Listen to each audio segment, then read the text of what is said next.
Coran ou un rappel des règles de son temps. Voilà une proposition qui peut paraître très simple, mais en réalité qui est porteur, aujourd'hui comme hier, de lourds enjeux.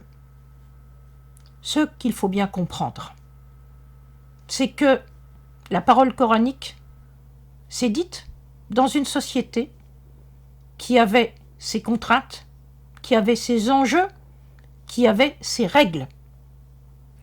Le Coran a contribué à moraliser ces règles, à empêcher les transgressions, mais le Coran n'a pas été innovateur en matière de règles, surtout dans la société où il a commencé à se dire et qui était une société qui vivait sur un modèle de solidarité et d'alliance qu'on ne pouvait pas inventer.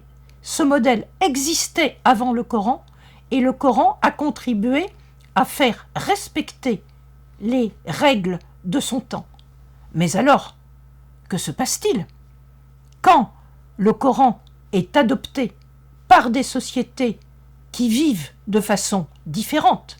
Est-ce que les règles qui s'appliquaient dans la société du Coran, qui était une société de tribus, sans principe d'autorité, doivent rester les mêmes dans des sociétés qui n'obéissent plus du tout au même type de règles, au même type de régime politique? Eh bien non, le Coran doit rester intemporel en ses valeurs, en sa morale, mais il est bien évident que les règles sociales doivent s'adapter au régime de société dans lesquels on vit. Cela fut le cas dans la société impériale abbasside, cela doit être le cas dans notre société d'aujourd'hui. Pensez par exemple aux règles de l'héritage, qui étaient celles d'une société où les familles étaient prises en charge par le chef de famille, où les femmes ne travaillaient pas. Eh bien aujourd'hui, les femmes travaillent. Alors, les règles de l'héritage doivent-elles rester les mêmes aujourd'hui que dans une société de tribus?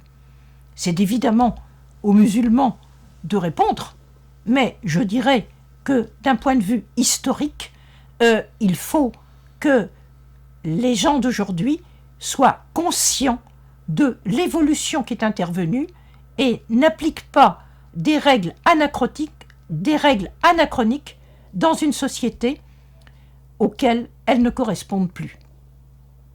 À bientôt.